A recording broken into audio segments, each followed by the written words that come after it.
stunning, dizzying array of various shades of green.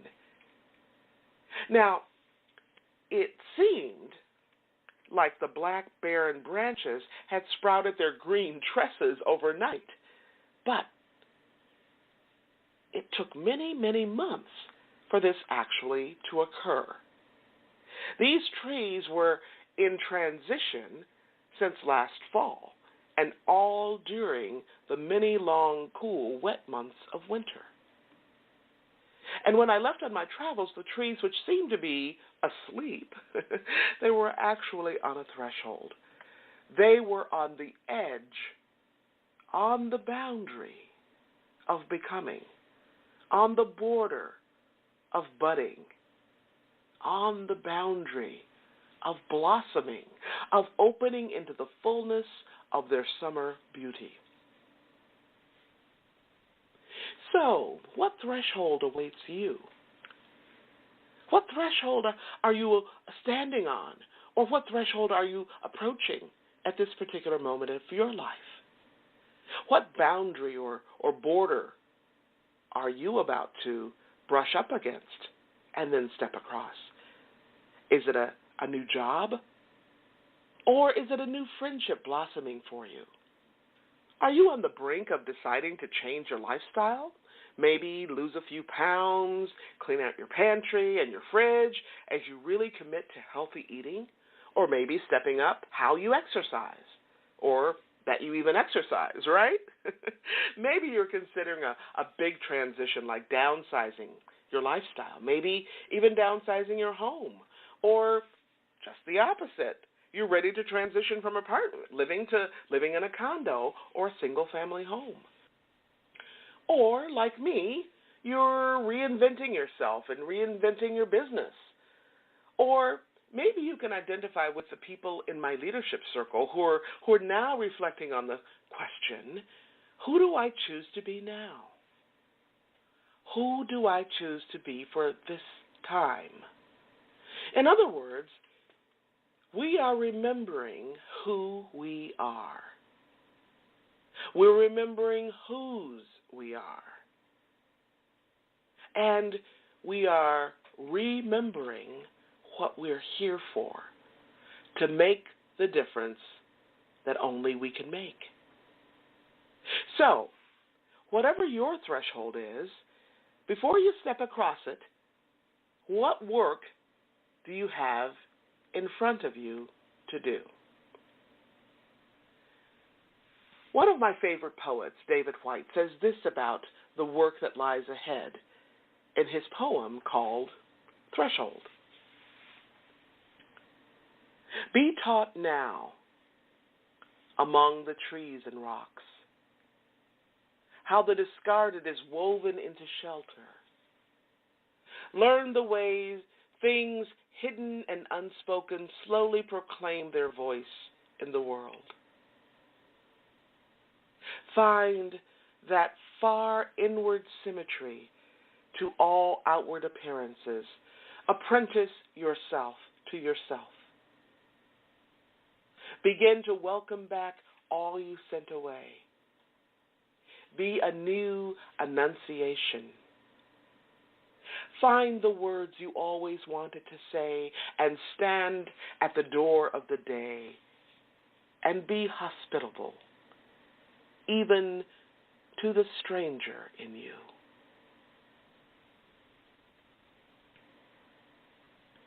This poem reminds us that the work that lies ahead is not so much about downsizing or looking to reinvent whatever we think we are or our business is, but the most important work is about remembering who we are and remembering so that we deeply care and that we dare to align our outer life with our inner life. Now, one of the most important tasks of our lives is to pause, just to stop everything, to pause and take stock of who we are now and where we are now. to pause and take stock of whose we are, to pause and take stock of who we are becoming right here, right now. You can also ask yourself this question: what do I want to do? Now, that's a great question, isn't it? Just be sure that what you want to do and who you want to be are in alignment. Because if they're not, you can cross a threshold, but let me tell you, you will walk back and forth and back and forth and back and forth across that threshold over and over and over again without gaining any ground. If you want your life to be different, guess what? You must align who you are and what you do. Now, as a leadership consultant and coach, I've supported folks for many, many years who ask these and similar questions. Before that, when I was an executive in corporate America, I supported folks using these very same questions. What do I want to create? For whom? Where am I now? And where do I want to go? Pretty amazing, isn't it? Whether we're working on organizational strategy, building a better team, or building a better you, these questions are all about thresholds, and they will help you move in the direction you want to go. These threshold questions are very important to help you in creating the life you want. Why? Because they help you as you imagine, as you envision. They help you as you dream. These questions put an image of what you desire in front of you. They give you something to strive for, something to guide your actions, something to guide your choices.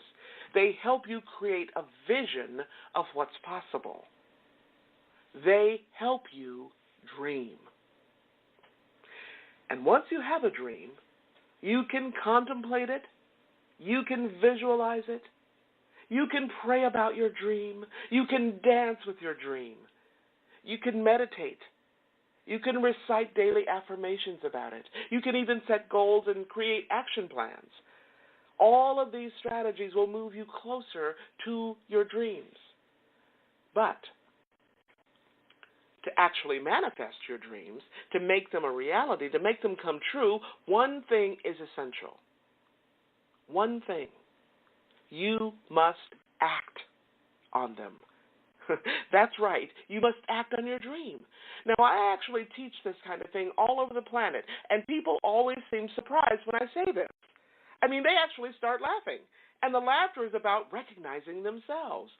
It's about putting themselves in the frame. I mean, they get it, because we all love to dream, don't we? We're quite good at it. But then we wonder why our dreams don't yield fruit. Well, the answer is very simple. It's because we're not putting our foot on the gas pedal, right? Can I just tell you something? A dream without an action plan is called hallucination. A dream without action is like putting the key in the ignition of your car, but not putting your foot on the pedal. And guess what? If you don't put your foot on the pedal, your car won't go anywhere. It won't take you in the direction of your dream or anywhere else for that matter. In fact, your car will just sit there. So, as I mentioned earlier in the show, ask yourself some important questions. Here are a few. Who am I? Whose am I? What do I want to create? For whom? Where am I now? Where do I want to go? Who do I choose to be for this particular time?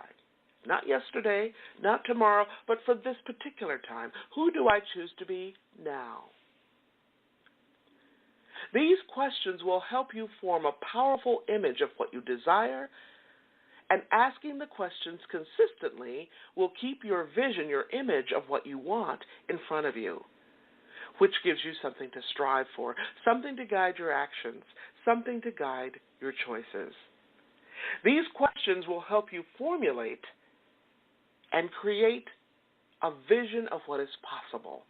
They will help you dream so that you can contemplate it, visualize it, pray about it, dance with it, meditate about it, say daily affirmations about it. You can even set goals and create your action plan. Now remember, all of these strategies will move you closer to your dreams. But to actually manifest your dreams, to make them real and concrete, to make them come true, one thing is essential. You have to act on them. And you know what?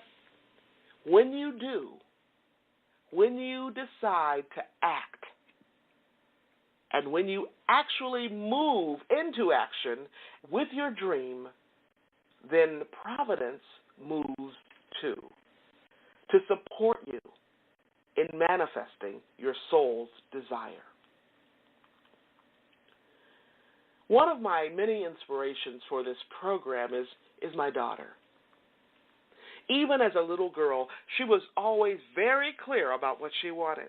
I remember when she was about 13 or 14 years old, she declared to me and her dad that she did not want to go to a local college. And we're going, okay, what's up with this, right? Seemed like it was out of the blue. In fact, she didn't want to go to any college within like a 600-mile radius, which meant she didn't want to go to any of the colleges in our home state. My daughter was very clear that she wanted a different experience and a different life. At that young age, she set her sights on going to college on the East Coast. And when she was ready, she applied to and was accepted at a number of East Coast colleges. Without knowing a single soul, she moved 2,000 miles across the country and made a new life for herself. Not once or twice, but she's done so several times during the past decade. When I think about my family, there's so many stories about being on the threshold, from the stories of those in my family who remember slavery, right? To the stories of my elders being on the threshold in new circumstances after slavery and being in transition for many years afterwards. These are stories that I heard as a young girl. Then there are the stories of my immediate family being on the brink, at the boundary, and in transition as part of what we now call the Great Migration. The Great Migration of African Americans crossing the threshold and leaving the South to cross yet another threshold and start their lives all over again in the North. Like my daughter, I also left my home to go to college. In fact, I moved from Michigan to California to go to university. I moved there only knowing my sister and one of my aunts who had transitioned to Los Angeles many years before I did. Other than my relatives, I had no network to speak of, no prospects for work, and yet as I approached this threshold, I approached it as an opportunity to align my outer and my inner lives. What I know is that when I approach a threshold, one of the most helpful things I can do for myself is to have a clear sense of what's possible. Even if my vision isn't clear, a clear sense of what's possible. Did you hear what I said? I didn't say that I had to have a goal or a plan. I just said I had to have a clear sense and a vision for what was possible. Now, along with my vision, I also have to have one other thing. And that's what I call one sure thing. And that one sure thing is commitment. Commitment. Let's take a look at commitment because, we all use this word, right? But do we really know what it means? I don't think so anymore. Commitment is a noun that means promise, pledge, vow. So when we make a commitment, that means that we make a promise. A promise, something that you keep, right? A pledge or a vow.